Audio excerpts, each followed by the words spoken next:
Question number 10 देखिए, यदि x बराबर दिया है a प्लस बी, वाई बराबर दिया है a alpha plus b beta और z बराबर दिया है a beta plus b alpha, जहां अल्फा और बीटा इकाई के सम्मिश्र घनमूल है, तो ये हमें साबित करके दिखाना है कि x y z का गुना a cube plus b cube हुआ।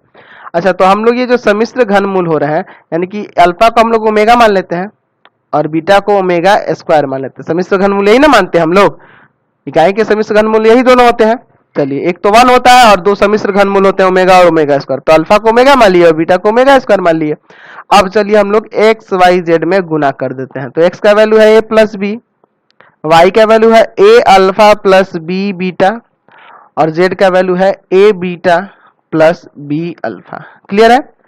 अब देखिए a प्लस बी ऐसे ही रहने दीजिए, यहाँ पे अल्फा का वैल्यू रखिए तो a omega plus b omega square, यहाँ पे आइए a ओमेगा स्क्वायर और प्लस में b ओमेगा।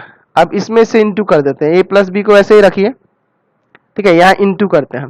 चलिए इंटू करिएगा तो यहाँ देखिए a ओमेगा में इसे इंटू करेंगे तो हो जाएगा a स्क्वायर ओमेगा क्यूब, है ना, प्लस इसमें इससे करेंगे तो आ जाएगा a b ओमेगा स्क्वायर, इसमें इससे करेंगे तो आएगा ए बी, है ना, ओमेगा का पावर 4। अच्छा, इसमें इससे करेंगे तो आ जाएगा b square omega cube. Clear है यहां तक? चलिए अगला स्टेप देखिए, a plus b omega cube का तो वैल्यू 1 होता है, तो यहाँ ए ही स्क्वायर ना बचेगा, प्लस ए बी ओमेगा स्क्वायर प्लस ए बी ओमेगा हो जाएगा। यहाँ पे क्यों ओमेगा हो गया? क्योंकि ओमेगा क्यूब का 1 होता है, तो यहाँ ओमेगा एक बच जाएगा और इसका भी 1 होता है, तो यहाँ पे हो जाएगा बी स्क्वायर। चलिए अगले स्टेप में देखते हैं, ए प्लस बी, अच्छा ये किसका वैल्यू निकाल रहे हैं हम लोग? एक्स वाई जेड का ना। यहाँ देखिए A square plus A B common कर लीजिए यहाँ पे, तो बचेगा ओमेगा स्क्वायर और यहाँ बचेगा ओमेगा और प्लस में बी स्क्वायर।